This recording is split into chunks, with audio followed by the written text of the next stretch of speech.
whites, and it holds me over for several hours. So they're not your little girly pancakes. They're really meaty, and they'll hold you over real well. So let's talk about meals. A meal could be something as simple as a piece of fruit and a handful of nuts. A meal could be that simple. You've got some good fat, good protein in the nuts, and you've got your complex carbs here. The fiber makes it complex carbs, okay?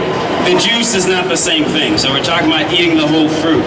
So some sliced apples, a handful of nuts, or even just a tablespoon of peanut butter, almond butter, is a great meal. So instead of skipping a meal, a good practice is to have some nuts with you all the time.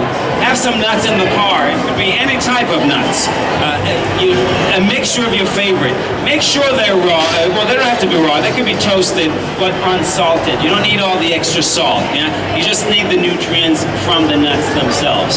So let's get started here. I'm going to do something very simple.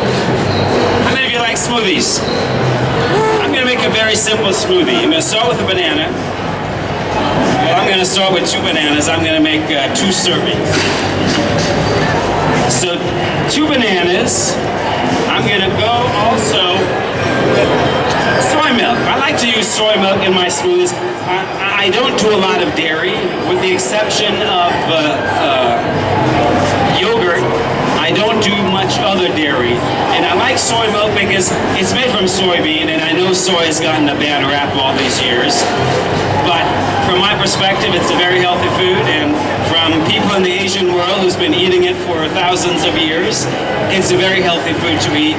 The problem, see, what people don't tell you is that what they do, soybean in the United States is grown not for food consumption, but for livestock. So the majority of soy and corn in the United States is genetically modified, okay? So when you genetically modify your food and then you develop diseases and then you say, oh my God, this is something bad to eat. No, it's not. It's what you do to it that's bad, right?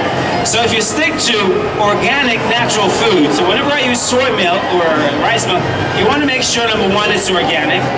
Number 2, it has to be unsweetened. You don't need extra sugar in your milk, right?